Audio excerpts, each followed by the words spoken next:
last week, the good friend Jonathan Cahn told us about the mystery of the Shemitah. You probably didn't understand what that was all about. That's every 7 years, the Bible calls for a Sabbath rest. And that year is called the Shemitah. On the last day of the Shemitah of years past, we've seen massive drops in the stock market. The most recent Shemitah ended this past Sunday. So Jonathan is here, and I want to say, Jonathan, did it happen or not?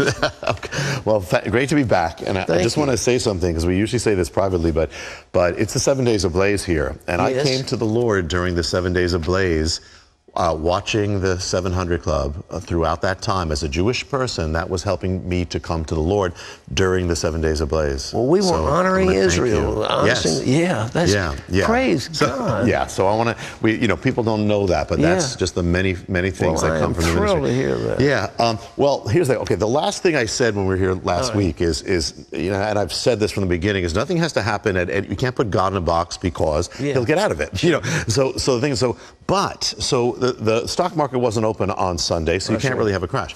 But the interesting thing is that what's happened with this Shemitah is there's several templates in the book of how the different ones have come in the last 40 and 50 years.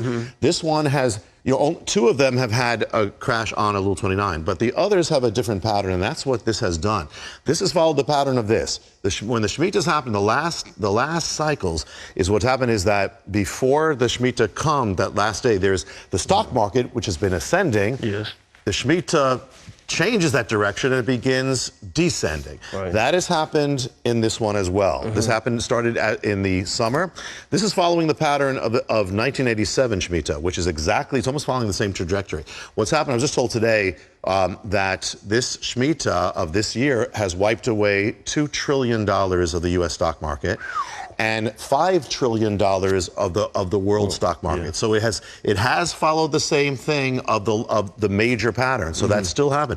The other thing is, and the other thing is that this period now is called the Shemitah's wake, when sometimes you have the greatest crashes coming here. You have it in the last time. So we'll see. But it has already followed that trajectory of the general pattern. The other thing is that when we were on the air last time, you were saying, I was saying, the stock market's not open that day. I said, but the word Shemitah means shaking. I said, you can also have a shaking of the earth. And you said, well, what do you mean, earthquake on that day? I said, well, that can be. Yeah. Well, what people don't realize, on Sunday, September 13th, the day of the Shemitah, which also means shaking, an earthquake struck. There was a shaking here, and it struck the California Gulf, 6.6 on the Richter scale. So we said this last week, and I'm not saying that's the great shaking, but could that be a sign of something coming? But that actually happened on the day of shaking.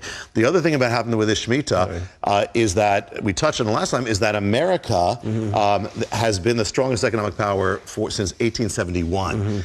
With this last Shemitah, this has now changed. The American age of the strongest power has changed. The word Shemitah means fall, so it is no longer. So you have several things, but it has, in effect, followed that same trajectory, and we'll see in the days to come. There's still, there's the 7th Shemitah coming up. There's a prophetic thing coming up as well.